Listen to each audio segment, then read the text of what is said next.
जय जय जय नमोस्तु नमोस्तु नमोस्तु। नमो अरिहंताणं, नमो सिद्धाणं, नमो ऐरियाणं, नमो वज्रायाणं, नमो लोये सव्यसाहुणं। वन्दे तु सव्यसिद्धे त्वमचलमणो अमङ्गलिं पते।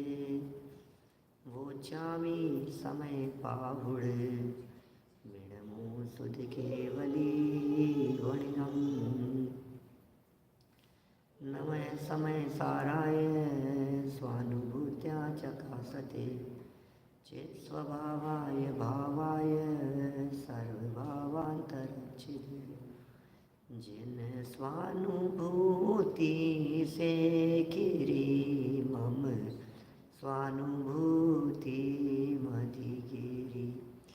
श्री विमल धारा जैन श्रुत आनंद अमृत से भरी। समता प्रवाह भावती रागादि विकल्प तोड़ी के। माँ सरस्वती प्रतिभाव वंदन दृष्टि निज में जोड़ी के। दृष्टि निज में जोड़ी के। ग्रंथराज समयसार जी यहाँ विराजमान हैं और आज हम यहाँ श्री आदिनाथ दिगंबर जैन मंदिर ब्रैम्पटन कनाडा से इसकी चर्चा कर रहे हैं। चर्चा वही है जो नियमित क्रम में चल रही थी। आज ये 250 से ऊपर प्रवचन हो चुके हैं हमारे इस विषय के ऊपर। गाथा समयसार की 80 से 82 तक का प्रकरण है। आप लोगों के पास में समयसार ग्रंथ यदि यहाँ हो तो आप लेकर के बैठ सकते हैं, तो PDF खोल करके बैठ सकते हैं। कोशिश चल रही है, शायद टीवी पर भी आपको यहाँ दिखाई देने लगे। समयसार वो महान ग्रंथ है जिस ग्रंथ के हाथ में आने से लोगों का जीवन बदल गया। बात आज की नहीं है, पिछले 2000 वर्षों में सैकड़ों लोगों का जीवन बदला है, अनगिनती लोगों का जीवन बदला है समयसार से। ये समयसार कुछ अद्भुत बातें हैं, यहाँ कुछ अद्भुत सिद्धांत हैं, कुछ अद्भुत रहस्य बतलाए गए हैं। इस ग्रंथ राज में उन रहस्यों का उद्घाटन किया गया है जो इस सृष्टि के परमानेंट नियम हैं, प्रकृति के नियम हैं। क्या नियम है इस प्रकृति के? ये प्रकृति कैसे चलती है, ये दुनिया कैसे चलती है, इस दुनिया को कौन चलाता है, इस दुनिया को चलाने वाला कौन है, इसकी व्यवस्थाएं करने वाला कौन है।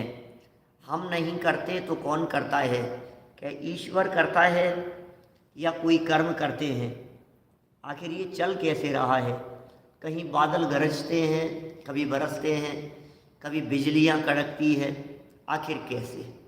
क्या हेतु है उन सब के पीछे? मौसम कैसे बदल जाता है? गर्मी से सर्दी कैसे हो जाती है? सर्दी से गर्मी कैसे हो जाती है? आसमान में इंद्रधनुष कैसे बन जाता है? कैसे कहीं वातावरण बदल जाता है, कहीं अचानक ही ज्वालामुखी फट जाता है, कहीं अचानक सुनामी की लहरें उठने लग जाती है। आखिर कौन कौन है करने वाला? तो ऐसे प्रकृति में होने वाली व्यवस्थाओं का एक नियामक, उनके जो सिद्धांत हैं, कारणकारी की व्यवस्था है, उसे बतलाने वाला ये ग्रंथ समयसार और समयसार का ये प्रकरण है। कभी सोचते हैं कि आप इन बातों के बारे में कि आसमान में इंद्रधनुष कैसे बन गया? आप कभी सोचते हैं कि ये सनराइज़ कभी जल्दी होता है, कभी देर से होता है, कभी सनसेट जल्दी हो जाता है, कभी देर से होता है? इनके पीछे क्या कारण है? वस्तु स्वतंत्रता। करने वाला कोई और नहीं है। प्रत्येक वस्तु, प्रत्येक व्यक्ति, प्रत्येक जीव, प्रत्येक परमाणु अपने कार्य का कर्ता स्वयं है और उस व्यवस्था को बतलाने वाला ये ग्रंथ समयसार का प्रकरण है। कर्ता कर्म अधिकार। इस जगत के जीवों की सबसे बड़ी मिथ्या मान्यता, बहुत बड़ी मिथ्या मान्यता, हमारा महान रोग जिसकी वजह से हमारा जगत परिभ्रमण हो रहा है, हमारी वो बीमारी जिस बीमारी की हमें खबर ही नहीं है, उसका इलाज किया है समय सार में। समय सार ये मेडिकल की बुक है, क्या कहेंगे उसे, माने ये पूरा विज्ञान है, ये मेडिकल साइंस है, ये एनसाइक्लोपीडिया है, पूरे विश्व की चर्चा करता है। चलिए खैर, इसकी 80, 81 और 82 नंबर की गाथा है, जिसमें इन बातों का भी जवाब दिया है कि यदि हम नहीं करते हैं तो कौन करता है, और हम करते हुए दिखाई दे रहे हैं, इसका आपके पास में क्या जवाब है। मैंने स्विच ऑन किया, लाइट जल गई, मैंने यहाँ से माइक का स्विच ऑन किया, माइक चालू हो गया, माइक का स्विच बंद कर दिया, ऑफ कर दिया, माइक बंद हो गया। तो मैं कर रहा हूँ ना, आपका क्या जवाब है इस संबंध में? ये जवाब भी कुंदकुंदाचार्य देव ने इस गाथा में दिया है कि बिल्कुल सही है। आप दरवाज़ा बंद करते हुए दिखाई देते हो, लॉक लगाते हुए दिखाई देते हो, वो खोलते हुए दिखाई देते हो, गाड़ी चलाते हुए दिखाई देते हो, बोलते हुए, चलते हुए, इच्छानुसार कार्य करते हुए दिखाई देते हो, और ये सब होते हुए भी आप इनके करता नहीं हो। बोले करता नहीं हूँ तो फिर हो कैसे रहे हैं, और मैं तो करता दिख रहा हूँ। इन सब के जवाब इन 3 गाथाओं के अंदर दिए हैं। मूल गाथाएं पढ़ के, पद्यानुवाद पढ़ के चर्चा को आगे बढ़ाएंगे। समझ में आनी चाहिए कि ये बात क्या है, ये बातें क्या कहना चाहते हैं, ये बातें थोड़ी समझ में आनी चाहिए, गले उतरनी चाहिए। 157 नंबर पेज है, गायक भाव प्रबोधिनी नामक समय सार की ये टीका है, दादा द्वारा लिखी गई। जीव परिणाम हेदुम कम्मत्तं पोगला परिणमन्ति पोगल कम निमित्तं तयेव जीवो विपरिणमति नविको अधिकं गुणे जीवो कम्मं तयेव जीव गुणे अन्योन्य निमित्तेन दु परिणामं जान दो नम्पि हेदेन कारणेन दु कत्ता आदासेन भावेन पोगलकं कदाणं न दुकत्ता स्वभावाणं। पद्यानुवाद भी लिखा है नीचे। जीव के परिणाम से जड़ कर्म पुद्गल परिणामे पुद्गल कर्म के निमित्त से यह आत्मा भी परिणामे आत्म करे ना कर्म गुण ना कर्म आत्म गुण करे पर परस्पर परिणमन में दोनों परस्पर निमित्त है। बस इसलिए यह आत्मा निज भाव का करता कहा अन्य सब पुद्गल कर्म कृत भाव का करता नहीं। ओ कितनी सुंदर बातें कह दी है। पिछले दिनों में इंडिया से निकलते समय मैंने इन सब बातों की थोड़ी बहुत चर्चा की थी। एक बार सरल अर्थ देख लेते हैं। पीछे देखिए, यहाँ से पढ़ेंगे तो थोड़ा ज़्यादा रिपीट हो जाएगा। 158 नंबर पेज पर अनुवाद लिखा है इन तीनों गाथाओं का। जीव के परिणामों का निमित्त पाकर पुद्गल कर्म रूप परिणमित होते हैं। जीव के परिणाम का निमित्त बनता है और पुद्गल कर्म रूप परिणमित होते हैं। ये जीव पुद्गल को परिणमित करता नहीं है, ये जीव कर्म को परिणमाता नहीं है, ये जीव पर का करता नहीं है, ये जीव कर्म को कर सके ऐसा नहीं है, लेकिन निमित्त पाकर स्वयमेव वे कर्म वर्गणाएं कर्म रूप से परिणमित होती है। ये सहज व्यवस्था है दुनिया की, कौन करे भाई साहब। निमित्त बनता है ये, जीव के परिणाम का निमित्त पाकर, परिणामों का निमित्त पाकर, इसके राग का निमित्त पाकर वे कर्म राग रूप से योग्य, अपने यथा योग्य आत्मा से बंधते हैं। जब ये जीव क्रोध करता है तो वे कर्म यथा योग्य रीति से क्रोध रूप से इस आत्मा के साथ में बनते हैं। सहज है ये परिणमन। तथा जीव भी पौद्गलिक कर्मों के निमित्त से परिणमन करता है। दो बातें हो गई भैया, वाइस वर्षा हो गया। क्या कह रहे हैं ये? जीव का परिणाम कर्म परिणमित हुआ, कर्म का परिणाम जीव प्रभावित हुआ। ये दोनों ऐसा ही चलता है।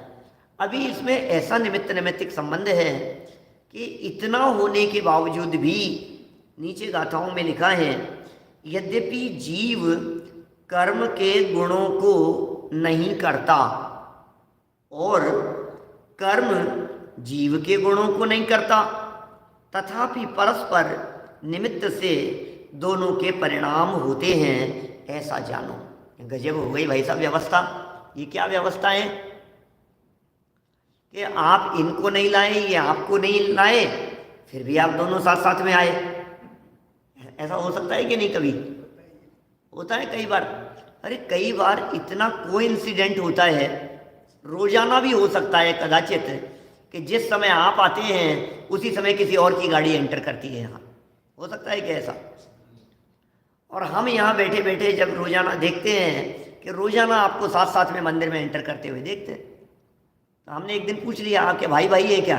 बोले नहीं। आपका क्या रिलेशन है? बोले कोई नहीं। तो आप इनको लेकर के आते हैं क्या? बोले नहीं। कि आप इनको लाते हैं क्या? कि नहीं। तो आप दोनों? बोले हम दोनों अलग अलग आते हैं, अपने अपने टाइम से आते हैं, और आपको ऐसे लगता है कि दोनों एक साथ आए। ऐसा कई बार होता है ना इस तरह का। कभी हो सकता है कि नहीं मिश्रा जी? होता है ना बहुत बार ऐसा। तो अभी इसी को यहाँ कह रहे हैं निमित्त नैमित्तिक संबंध। निमित्त नैमित्तिक संबंध माने कोइंसिडेंट। और कोइंसिडेंट आपको ऐसे लगे कि अचानक हो गया, कि कभी कभी हो गया, कि कोई कोई ऐसा नहीं। ये तो होता ही है बहुत बार। 99% इस तरह के चांस बनते हैं। हमारा परिणाम जीव का और कर्म पुद्गल कर्म रूप परिणमित हुए कार्बन वर्गणाएं। बोले ये बिल्कुल ऐसा घना संबंध है इनमें। कर्म अपनी योग्यता से कर्म रूप परिणमित हुए थे, जीव अपनी योग्यता से भाव कर रहा था, और दोनों में परस्पर में ऐसा निमित्त नैमित्तिक संबंध था। इसी तरह से कर्म का उदय आया और जीव का परिणमन हुआ। मैं आपसे पूछता हूं, समझना ऐसी महत्वपूर्ण गाथा है मुकेश भाई, इतनी गजब की गाथा है ये।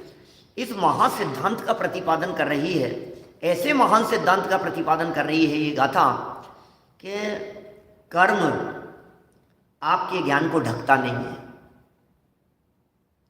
क्या शैलेश भाई क्या कह दिया? कर्म आपके ज्ञान को ढकता नहीं है। अच्छा, ज्ञानावरणी कर्म का उदय आता है तो ज्ञान कमजोर होता है कि नहीं? क्या कहना है बोलो आपको? जब ज्ञानावरणी कर्म का उदय आया तो ज्ञान मंद हुआ या नहीं?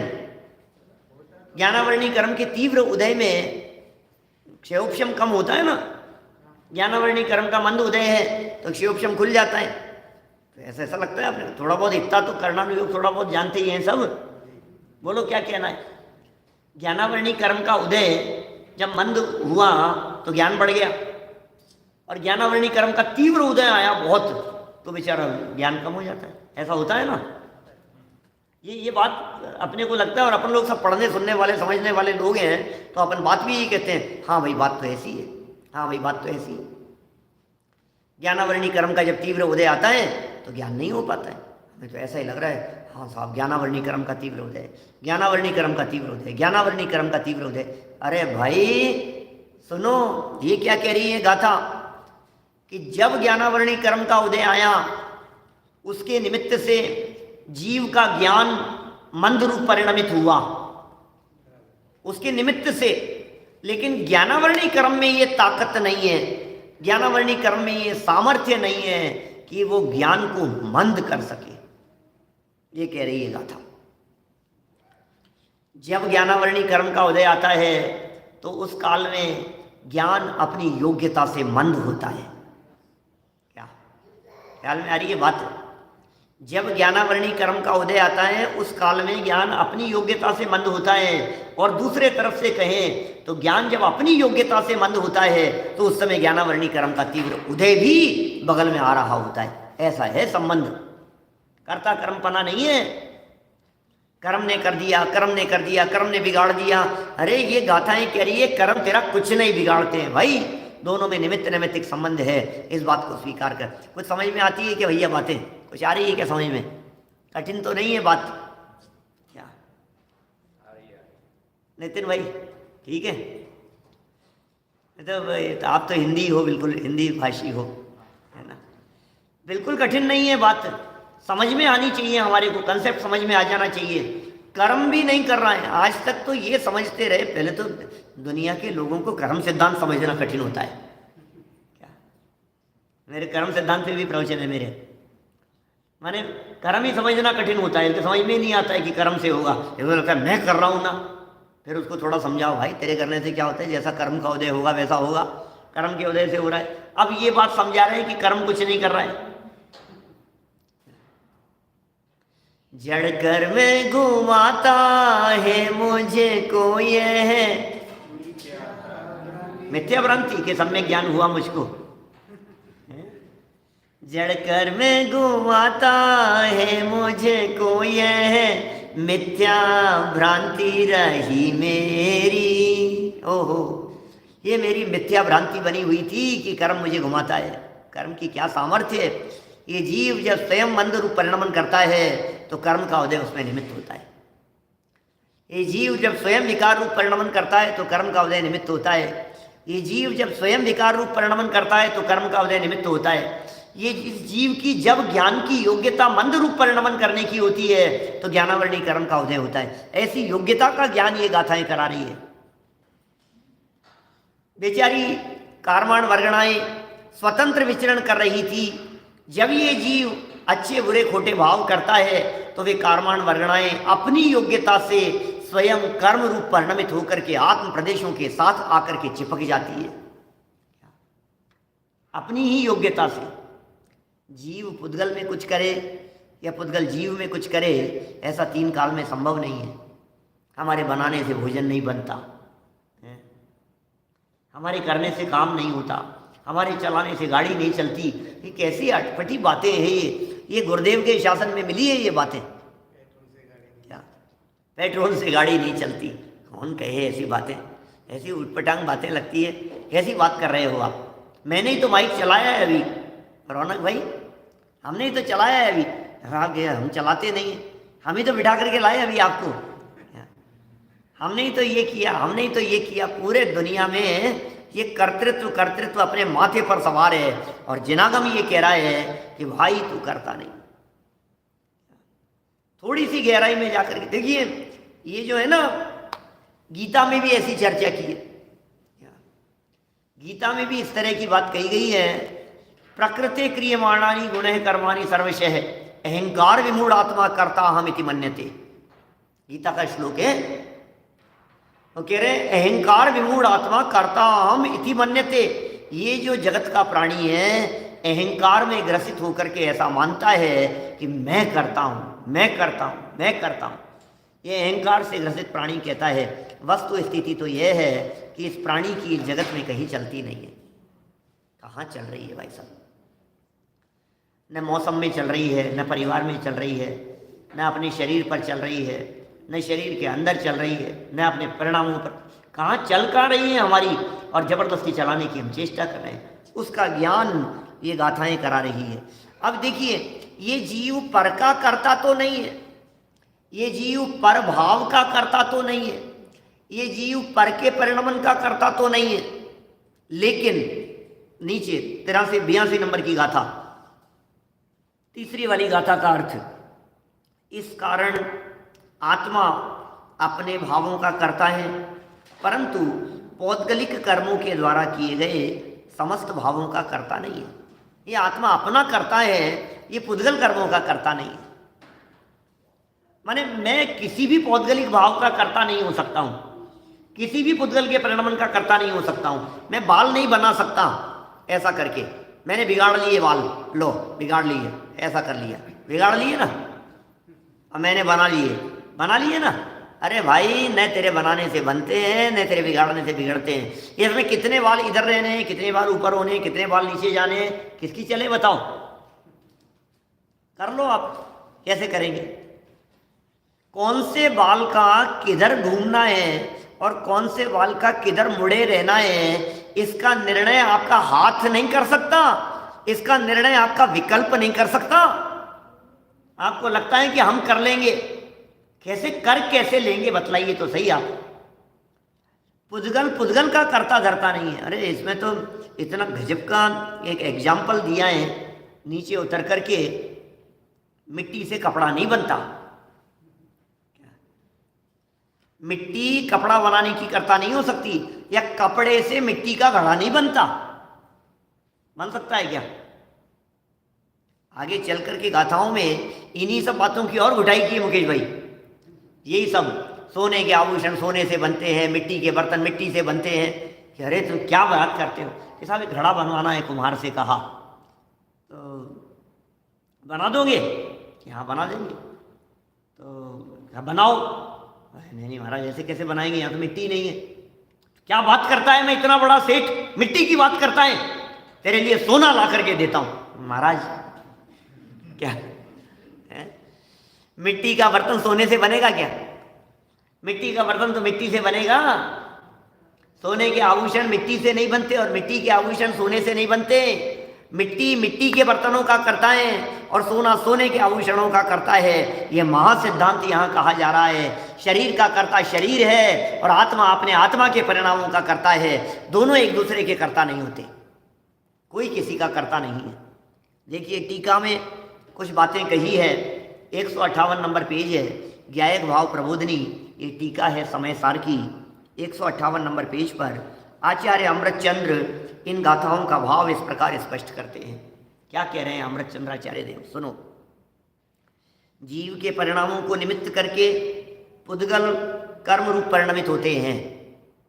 ओके, कठिन तो नहीं है बात। जीव के परिणामों का निमित्त करके, जीव के परिणामों का निमित्त और पुद्गल कर्म रूप परिणमित हुए। भाई साहब ख्याल में आ रही है क्या बात? हमने भाव किए, राग किया, द्वेष किया, गुस्सा किया, कषाय किया, किसी के ऊपर नाराज हो गए, हंस रहे हैं, रो रहे हैं, डर रहे हैं, घबराहट हो रही है, भय है, शोक है, चिंता है, आकुलता है, जो भी अपने परिणाम है, जैसा भी इधर होगा। अभी जैसा इधर भाव हुआ, ऑटोमेटिक प्रक्रिया ये कि जो कर्म परमाणु चारों तरफ फैले हुए हैं, वे कर्म परमाणु, वे कार्माण वर्गणाएं कर्म रूप से आत्मा के साथ में चिपक जाती है। ये बिल्कुल ऑटोमेटिक प्रक्रिया है। इधर हम कुछ कर रहे हैं और जैसे देखिए, मैं अभी दूसरा एग्जांपल देता हूं आपको। मैंने हाथ उठाया, ठीक है। अभी हाथ उठाने पर इधर पीछे की साइड आप खड़े होकर के देखेंगे तो आपको परछाई दिखेगी, बराबर। तो मेरे हाथ उठाने पर वो परछाई बनी ना, किसने बनाया उसको? आप भी बैठे हो, चिंतन भाई, आपकी परछाई पड़ रही है ना, इधर आगे, यहाँ आपका ये मोबाइल रखा है इधर, है ना। आपको मालूम था कि आपने यहाँ आपकी परछाई पड़ रही है इधर? अभी इतनी देर से बैठे हो, आपको पता था क्या? तो आपने परछाई क्यों बनाई फिर? मैंने थोड़ी ना बनाई है। आप क्या कहेंगे? ये तो ऑटोमेटिक प्रक्रिया है। ये तो हम जहाँ खड़े होते हैं, हमारी शेडो जिधर से लाइट आ रही होती है उसकी विपरीत दिशा में ऑटोमेटिक बनती ही बनती है। कोई व्यक्ति ये कहे कि आपकी परछाई है और आपको पता नहीं है, ऐसा कैसे हो सकता है? तो फिर एक काम करो कि अब आगे से आप अपनी परछाई बनाना बंद करो। क्या? अरे भाई, मैं जब बनाने का ही करता नहीं हूं तो उसे रोकने का करता कैसे होऊंगा? ये बिल्कुल ऑटोमेटिक प्रक्रिया। हाथ उठाया तो पीछे हाथ जैसा शेप बन गया, दोनों हाथ उठाए तो ऐसा शेप बन गया होगा पीछे। मैं ऐसे यदि घूम गया हूं तो ऐसा शेप बन गया होगा पीछे। बिल्कुल ऐसी की ऐसी प्रक्रियाएं। आपने गुस्सा किया तो कर्माण वर्गणाएं गुस्से रूप माने क्रोध रूप से परिणमित होकर के कर्म रूप से आत्मा के साथ में बंध गई। आपने हास्य का परिणाम किया, हंस गए आप, और आप हंसे, और वो हास्य रूप जिस तरह की कर्म वर्गणाएं थी वे आत्मा के साथ में सेम वैसा का वैसा रिफ्लेक्शन पड़ता है, उसके ऊपर रिफ्लेक्ट होती है वे कर्माण वर्गणाएं कर्म रूप से, और आत्मा के साथ में आकर के चिपक जाती है। जैसे हमने परछाई में कुछ नहीं किया और परछाई ऑटोमेटिक प्रक्रिया है, इसी तरह से आत्मा के परिणामों का रिफ्लेक्शन है वे कर्म, वो ऑटोमेटिक प्रक्रियाएं। ये वाक्य जो अभी अपन ने पढ़ा है यहाँ, इस वाक्य का यही अर्थ है। जरा देखिए वापस, जीव के परिणामों को निमित्त करके, जीव के परिणामों को निमित्त करके पुद्गल कर्म रूप परिणमित होते हैं, और पुद्गल कर्म को निमित्त करके जीव भी परिणमित होते हैं। अब कर्म के निमित्त से जीव भी परिणमित हो रहा है। कभी ज्ञान मंद दिखाई देता है, कभी ज्ञान तीव्र दिखाई देता है, कभी अवधि ज्ञान हो जाता है, कभी फिर मति शुद्ध ज्ञान रह जाता है। ये जीव मिथ्या दृष्टि बना हुआ है, मिथ्यात्व कर्म का उदय। ये जीव सम्यक दृष्टि कब होगा, बोलो? ये जीव सम्यक दृष्टि कब तक नहीं होगा? टोडरमल जी साहब ने जवाब दिया मोक्ष मार्ग प्रकाशक में, शैलेश भाई। ये जीव सम्यक दृष्टि कब तक नहीं होगा? बोले जब तक इस जीव के दर्शन मोहिनी का उदय है तब तक ये जीव मिथ्या दृष्टि है। माने इतना घना संबंध है, मिथ्यात्व का उदय होवे और ये जीव सम्यक्त्व प्राप्त कर लेवे, ऐसा 3 काल में संभव नहीं है। लेकिन इतना होने के बावजूद भी मिथ्यात्व का उदय इस जीव को मिथ्या दृष्टि करता नहीं है। क्या कह रहे हैं, क्या कह रहे हैं? कुछ समझ में आ रही है क्या बात? कुछ कठिन पड़ रहा है थोड़ा?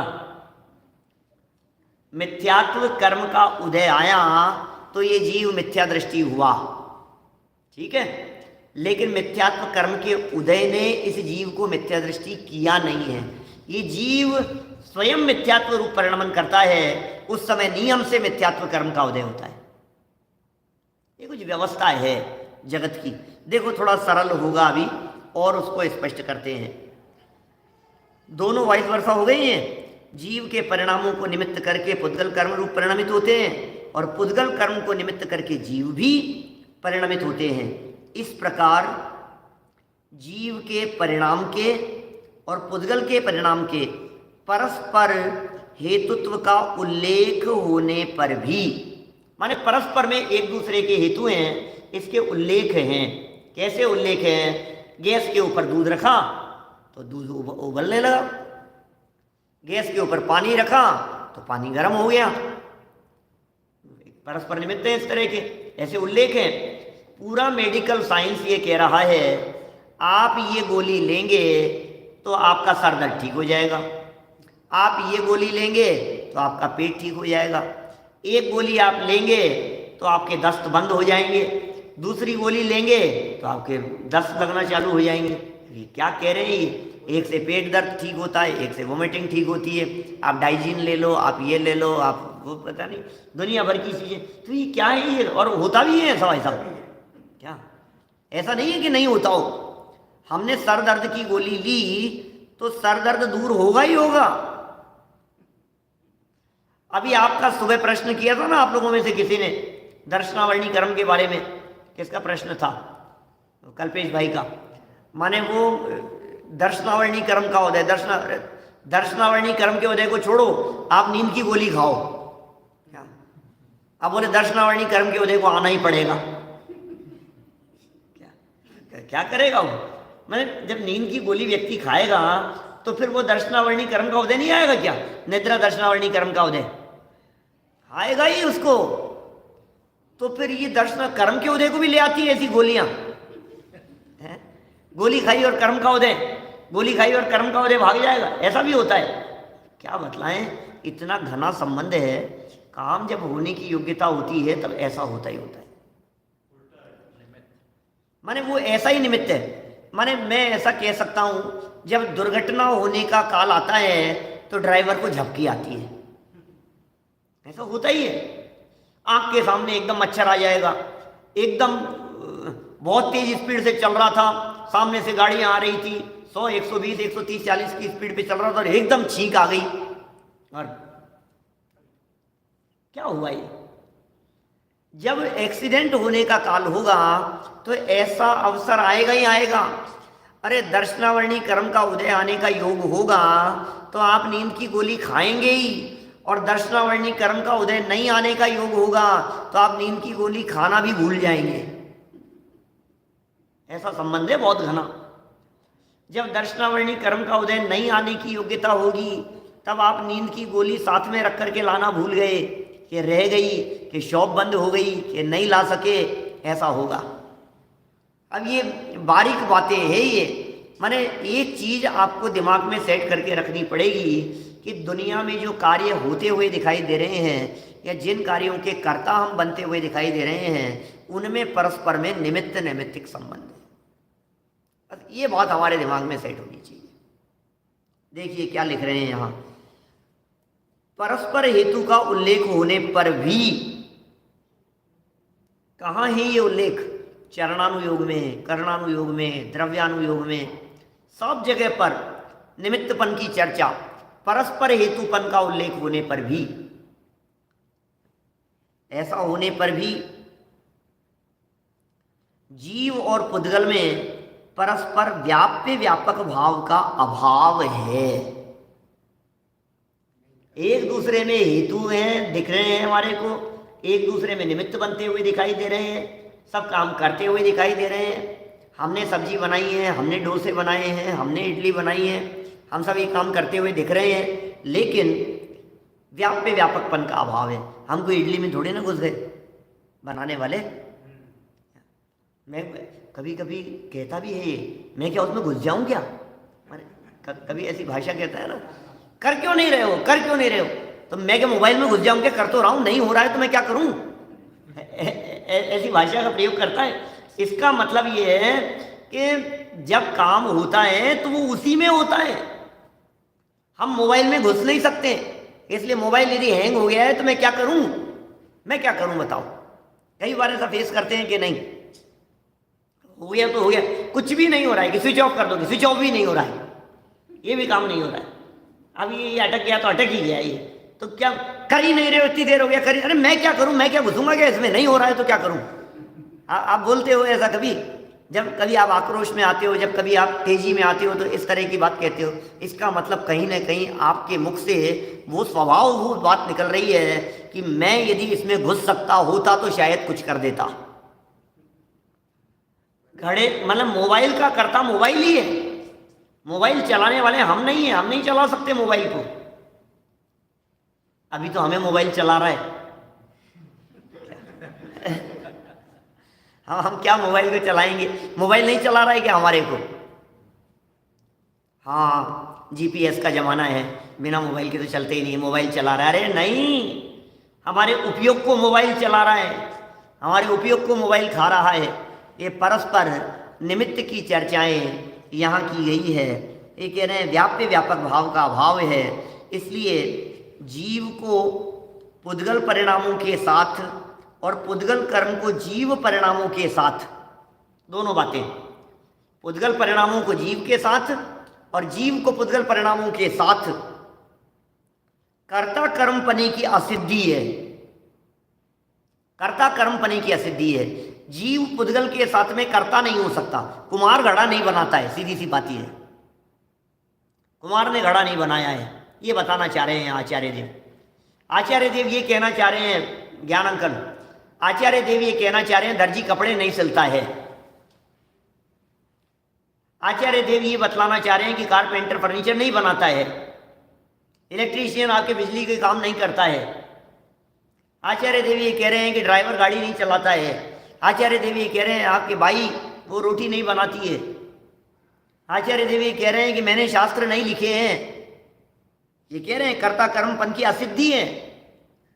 जीव का पुद्गल के साथ में कर्ता कर्मपन की असिद्धि है। जीव इन पुद्गल का कर्ता नहीं है, ये असिद्धि है। इसी कारण से हमारे बहुत प्रयत्न करने के बावजूद भी हमारी शरीर पर चलती नहीं है। लोग कहते हैं पंडित जी कमज़ोर क्यों हो रहे हो आप? मैं क्या क्यों हो रहा हूँ, मैं क्या बताऊँ क्यों हो रहा हूँ? मैं भी कह सकता हूँ आप मोटे क्यों हो रहे हो, हम तो नहीं चाहते। आपका वजन क्यों बढ़ रहा है, हम तो चाहते नहीं। नहीं, क्यों बढ़ रहा है बताओ तो सही। खाते ज़्यादा नहीं, खाते भी नहीं है ज़्यादा, फिर भी बढ़ रहा है। पंडित आपका वेट बहुत कम हो गया, खाते पीते नहीं हो गए। खाता तो हूँ फिर भी नहीं बढ़ रहा है, करें क्या ये बतलाओ ना। खाते हुए भी वजन नहीं बढ़ रहा है, नहीं खाते हुए भी वजन बढ़ रहा है। इसका मतलब ये है कि हमारी चली नहीं रही है बिल्कुल भी इसके ऊपर। जीव की इस शरीर के ऊपर नहीं चलती हुई स्पष्ट दिखाई दे रही है। कभी डांड दर्द करने लगे, तुमने दांत में दर्द क्यों कर लिया, कल क्यों नहीं आए थे मंदिर, थोड़ी तबीयत खराब हो गई थी। यार तुम बहुत तबीयत खराब कर लेते हो अपनी, आप इतनी क्यों तबीयत खराब करते हो अपनी। आपने क्यों किया, इतनी तबीयत खराब क्यों कर ली थी अंकल आपने, अभी ऑपरेशन कराना पड़ा, ऐसा ऐसा क्यों कर लिया था। नहीं मैंने तो बहुत कोशिश की कि नहीं हो, लेकिन फिर भी हो गया। इसका मतलब परस्पर में उनके कर्ता कर्मपन की असिद्धि है। परस्पर में एक दूसरे में, जीव कर्म का, कर्म जीव का, इन दोनों में परस्पर में एक दूसरे का कर्ता कर्मपना नहीं है। कि साहब कर्ता कर्मपना आप नहीं कह रहे हो, लेकिन हमें तो दिख रहा है। आप कह रहे हो कि कर्ता कर्मपना नहीं है और हमें तो दिख रहा है। सारी मंदिर की व्यवस्था संभाल रहा हूं साहब। क्यों साहब मिश्रा जी बोलो, मैं अब तो ऐसा लग रहा है मैं कर रहा हूं, मैंने इतना सब कुछ किया है। तो ये कह रहे हैं भैया अगला वाक्य पढ़ो, मात्र निमित्त नैमित्तिक भाव का निषेध नहीं है। बस कर्ता कर्मपना तो नहीं है, लेकिन निमित्त नैमित्तिकपन का निषेध भी नहीं है। परस्पर निमित्त मात्र से ही दोनों के परिणाम होते हैं। इतने घने संबंध हैं। आप गाड़ी की चाबी घुमाएंगे तो गाड़ी स्टार्ट होगी होगी, आप गैस के ऊपर किसी चीज़ को रखेंगे तो गर्म होगी होगी। लेकिन सुनो, इतना ऐसी गजब की बात है कि गैस पर रखने से गर्म होगी ना, लेकिन गैस ने पानी को गर्म नहीं किया। गैस पर मैंने पानी से भरी हुई एक भगोनी रखी, बोलो गर्म होगी कि नहीं होगी, बोलो भैया, हैं होगी या नहीं होगी, हैं? हाँ स्विच ऑन, अच्छा स्विच ऑन करना जरूरी है क्या गैस का। हाँ हाँ, नहीं बिल्कुल लॉजिक वाली बात है। नहीं तो अभी मैं ये भी नहीं, सच में मैं ये भी कहने वाला था कि उसको जलाया तो है नहीं गैस को। हाँ गर्म होगा कि नहीं होगा, तो चलो कोई बात नहीं, अब गैस जला भी दिया अपन ने। अब बतलाओ पानी गर्म होगा कि नहीं होगा। पानी रखा है चलो उसके ऊपर, गैस जल भी रही है और पानी से भरा हुआ बर्तन अपन ने गैस के ऊपर भी रखा है। बोलो पानी गर्म होगा कि नहीं होगा, होगा। अब तो होगा ना, मैंने पानी से भरा हुआ बर्तन है, गैस जल रही है और उसी के ऊपर रखा हुआ है। अब होगा कि नहीं गर्म, ये होगा। तो गैस ने पानी को गर्म किया क्या, मैं ये पूछना चाह रहा हूँ। गैस से पानी गर्म हुआ क्या, कि हाँ गैस जल रही है तभी तो हुआ है, कैसी बात कर रहे हो आप, जब गैस जल रही है तभी तो हुआ है। तो भी आचार्य देव ये कह रहे हैं नहीं, पानी में गर्म होने की योग्यता है इसलिए गर्म होता है, गैस से पानी गर्म नहीं होता। यदि पानी में गर्म होने की योग्यता नहीं होती तो गैस क्या कर लेगी, अग्नि क्या कर लेगी, ये बतलाइए मेरे को। अग्नि से गर्म होता है ये मान्यता ठीक नहीं है, क्योंकि दुनिया में बहुत सारी चीजें जो फायर प्रूफ हैं, उन्हें गैस पर रखो तो गर्म होगी कि नहीं, उन्हें आग में डाल दो तो गर्म होगी कि नहीं। क्यों, आग तो जलाने का काम करती है, गर्म करने का काम करती है कि नहीं। जिसमें गर्म होने की योग्यता होती है वो गर्म होता है, जिसमें गर्म होने की योग्यता नहीं हो उसे वो क्या कर लेगा। ख्याल में आ रही है क्या बात। वो योग्यता होनी चाहिए, वो पावर होनी चाहिए अंदर, नहीं तो नहीं होगा। एक व्यक्ति पार्टी में खड़े होकर के कॉफी पी रहे थे 4 दोस्तों के साथ में, और अचानक एक व्यक्ति, कोई लड़का उधर से दौड़ता हुआ निकला, छोटा बच्चा, थोड़ी टक्कर लगी क्या, और उनकी जो कॉफ़ी थी वो कपड़ों पर गिर गई। मैं आपसे पूछता हूँ, कपड़ों से कॉफ़ी क्यों गिरी,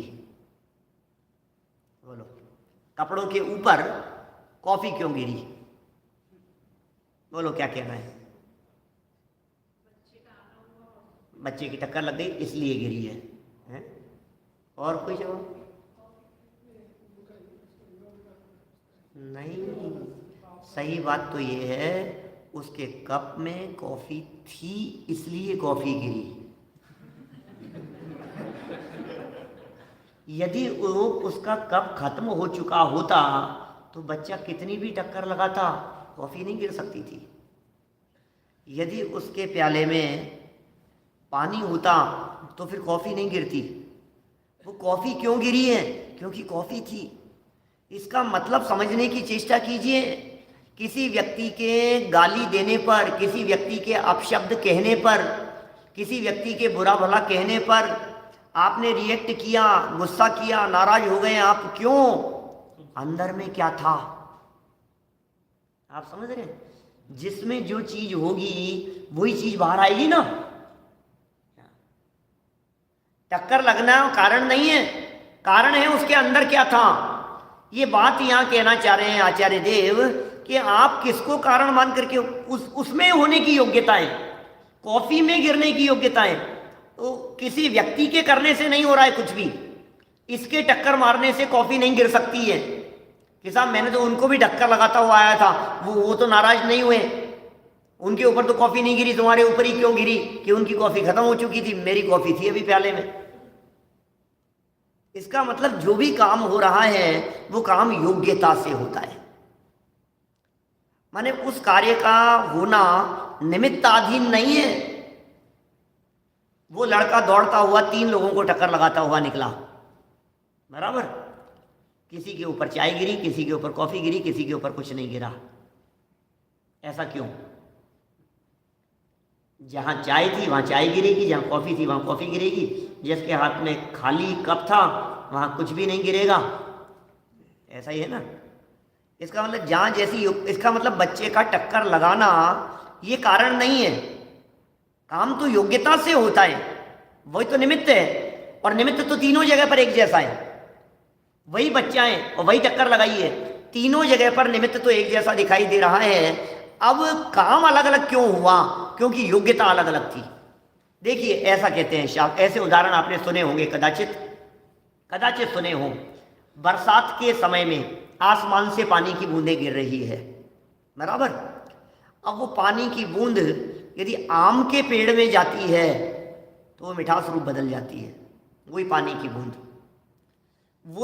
की बूंद यदि गर्म तवे पर गिरती है तो जल करके राख हो जाती, खत्म हो जाती है। वही पानी की बूंद यदि नींबू के पेड़ में गिरती है तो खट्टी हो जाती है। वही पानी की बूंद यदि समुद्र में गिरती है तो अनंत हो जाती है, अब नष्ट नहीं होगी। वही पानी की बूंद यदि स्वाति नक्षत्र के काल में सीप में गिरती है तो मोती बन जाती है। आप जानते हैं स्वाति नक्षत्र होते हैं ना, 88 ग्रह 28 नक्षत्र हैं। 28 नक्षत्रों में एक स्वाति नाम का नक्षत्र है। उस स्वाति नक्षत्र के काल में यदि आसमान से गिरने वाली पानी की बूंद सीधी डायरेक्ट सीप में गिरे तो ऑटोमेटिक मोती बन जाती है। पानी की बूंदें तो वही है क्या, लेकिन पात्र के प्रभाव से माने कहाँ गई है वो उस रूप बदल जाती है। इसका मतलब निमित्त क्या है? बाहर में पानी जो है वो नहीं, योग्यता किसमें कैसी है, काम तो उसके अनुसार होगा। बोलिए भगवान तीर्थंकर परमात्मा की दिव्य ध्वनि इस जीव के वैराग्य में निमित्त होगी या नहीं, आत्मकल्याण में निमित्त होगी या नहीं? उसमें योग्यता होगी तो आत्मकल्याण में निमित्त बन जाएगी, नहीं तो मारीची जैसा विरोध करके भी निकल जाएगी। सारा काम योग्यता से होता है। उस योग्यता की चर्चा यहाँ कर रहे हैं। देखिए कुछ बातें पढ़ता हूँ नीचे एक पैराग्राफ। इसलिए जिस प्रकार मिट्टी द्वारा घड़ा किया जाता है, इसलिए जिस प्रकार मिट्टी द्वारा घड़ा किया जाता है उसी प्रकार मिट्टी से घड़ा बना, मिट्टी द्वारा घड़ा किया जाता है, उसी प्रकार अपने भाव से अपना भाव किया जाने के कारण मिट्टी से घड़ा कर दिया गया, अपने भाव से अपने भाव किए जाने के कारण जीव अपने भाव का कर्ता कदाचित होता है, जीव अपने ही भाव का कर्ता होता है भाई साहब। किंतु अब दूसरा उदाहरण देखना, किंतु जिस प्रकार मिट्टी से कपड़ा नहीं किया जा सकता, मिट्टी से कपड़ा बना सकता है? अरे साहब आप तो दर्जी हो, नहीं साहब आप तो कपड़े बनाते हो, हैं आप तो कपड़े की मैन्युफैक्चरिंग करते हो, हैं आपके पास तो ये लगी हुई है क्या, हैं कपड़ा बनाने के लिए पावर लूम फैक्ट्रीज लगी हुई है, तो ये इनमें से तो आप कपड़ा बना लेते हो। तो एक काम करो ना, ये मिट्टी है हमारे पास में बहुत सारी, बनाओ ना कपड़ा। अरे भाई मिट्टी से कपड़ा नहीं बनाया जा सकता। उसी प्रकार अपने भाव से परभाव का किया जाना अशक्य है। मिट्टी और कपड़ा ये दोनों अलग अलग चीजें हैं, मिट्टी से कपड़ा नहीं बनाया जा सकता, इसी तरह से जीव के भावों से पुद्गल का काम नहीं किया जा सकता। अरे यार मैं कंप्यूटर कैसे चलाऊं, बोलिए वकील भाई क्या कहना है? ये कह रहे हैं, इसलिए कह रहे हैं कि आप उनमें फेर फार नहीं कर सकते। अपने भावों का कर्ता तो है जीव, लेकिन अपने भाव में भी होते हुए भावों का करता है। मैं अपने भाव का करता हूं तो क्या मैं अभी वर्तमान में सिद्ध पर्याय ला सकता हूं? मैं अपने भाव का करता हूं तो क्या मैं अभी सम्यक दर्शन उत्पन्न कर सकता हूं? कर लो ना, कर लो। जीव अपने भाव का करता है तो क्या ये जीव अभी बैठा हुआ क्रोध कर सकता है? कर लो, क्रोध कर लो। मैंने पिछले दिनों में भी इस तरह की बातें कही, इन्हीं प्रवचनों के दौरान इस तरह की बातें कही है, आपने सुनी होगी। मैंने किसी से कहा कि भाई इसका गुस्सा बहुत तेज है, किसी ने कहा गुस्सा बहुत तेज है, तुम्हारा गुस्सा बहुत तेज है? कि हाँ भाई साहब गुस्सा तो बहुत तेज है। मैंने कहा करके दिखाओ। मैंने नहीं कर तो नहीं सकता, तो मैं गुस्से की कह रहा हूँ, तुम हंस रहे हो क्यों, क्या हुआ? आपका गुस्सा बहुत तेज है तो आप करो ना, कि नहीं कर नहीं सकते। इसलिए यहाँ कह दिया कि जिस समय जो भाव हो रहा होगा आप उस समय उस भाव के कर्ता आप ही हैं, नहीं होने वाले भाव के कर्ता नहीं है। इसलिए यहाँ ऐसे शब्द का प्रयोग किया। देखिए जीव उसी प्रकार अपने भाव से परभाव का किया जाना अशक्य होने से जीव पुद्गल भावों का कर्ता तो कदापि नहीं हो सकता। जीव पुद्गल भावों का कर्ता तो कदापि नहीं हो सकता, यह निश्चय है। जीव अपने भाव का कर्ता तो हो सकता है, लेकिन पुद्गल के भावों का कर्ता नहीं हो सकता। आर्जव, ये छोटा बच्चा आर्जव है इसका नाम, बोलो हम पुद्गल के भाव के कर्ता नहीं हो सकते। पुद्गल के भी भाव होते हैं क्या? किताब के भाव हो रहे हैं क्या? कुछ किताब के भाव होते हैं क्या? हैं? पुद्गल के भाव ही नहीं होते। आप किताब खोल के देखो, जरा लिखा है यहाँ पे, पुद्गल भावों का कर्ता, पुद्गल भावों का कर्ता जीव कदापि नहीं हो सकता। इसका मतलब पुद्गल भावों का कर्ता, पुद्गल में भी भाव होते हैं, पुद्गल में भी भाव होते हैं, नहीं होते क्या? आपके यहाँ नींबू क्या भाव है? नहीं, नमक का क्या भाव है? भाव होते हैं कि नहीं? सब चीजों के भाव है ना अपने अपने। अरे वो भाव अलग है वो भी भाव है। और नमक का खारापन ये नमक का भाव है, मिश्री की मिठास ये मिश्री का भाव है, मिर्च का तीखापन ये मिर्च का भाव है। क्या गोल्ड का चिकनापन भारीपन उसका जो वो उसका भाव है। पुद्गलों में भी भाव है, सब में अपने अपने। और यदि उस वस्तु में उसका भाव नहीं हो तो उसे वस्तु ही नहीं कहते।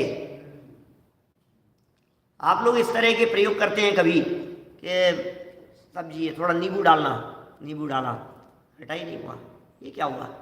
ये भी कोई नींबू है? इतना डाल लिया फिर भी खट्टा नहीं हो रहा है क्या? ये भी कोई नींबू है क्या? ये भी कोई नींबू है क्या? मतलब चक्कू है तो चक्कू काम में लेते हुए आप, कभी आपने चक्कू से काम में लिया सुबह आम छीलते समय, उसका छिलका उतारते समय, ये भी कोई चक्कू है? तो काम ही नहीं हो रहा है। जो वस्तु अपना काम करती है उसे वस्तु कहते हैं, जो वस्तु अपना काम नहीं करे उसे वस्तु ही कहने को तैयार नहीं होता व्यक्ति। ऐसा स्वरूप है। तो प्रत्येक वस्तु चाहे वो जीव हो वो अपने भाव, यहाँ भाव शब्द का अर्थ होता है परिणमन। जीव अपने परिणमन का करता है और जो पौद्गलिक वस्तुएं हैं वो सब अपने परिणमन की करता है। जीव का भाव ज्ञान, दर्शन, सुख, वीर्य, चारित्र आदि, ये सब जीव के भाव है। तो जीव अपने ज्ञान, दर्शन, सुख, वीर्य आदि का करता है। और पुद्गल अपने भावों का करता है, ऐसा है। तो जीव अपने भाव का करता है, पुद्गल अपने भाव का करता है। इस तरह से यहाँ ये कर्तृत्व संबंधी बात को बतलाया गया है। अभी तो बातें बहुत कुछ हैं इसके संबंध में कहने योग्य। कल इस चर्चा को बढ़ाएंगे। हम कितने बजे शुरू करेंगे कल ये समय सार की चर्चा? 8:15 बजे। 8:15 का मतलब भारतीय समय के हिसाब से 5:45 बजे, है ना? भारतीय समय के हिसाब से 5:45 बजे हम ये चर्चा शुरू करेंगे। और सुबह जो चर्चा करेंगे वो यहाँ कनाडा में 10:30 बजे, है ना? कनाडा 10:30, डलास शिकागो टाइम 9:30 और भारतीय समय रात को 8 बजे, है ना? और फिर उसके कुछ देर बाद में फिर चर्चा समाधान, माने उस प्रवचन के बाद में सुबह है। तो अभी की बात को यहीं विराम देते हैं। कल भारतीय समय के अनुसार सुबह के समय ठीक 5:45 बजे मिलेंगे दोबारा। अभी चलवाणी निज निधि निज में बताई, यह अनंत उपकार है। उसके लिए जिन वाणी माँ को वंदना शतवार है, वंदना शतवार।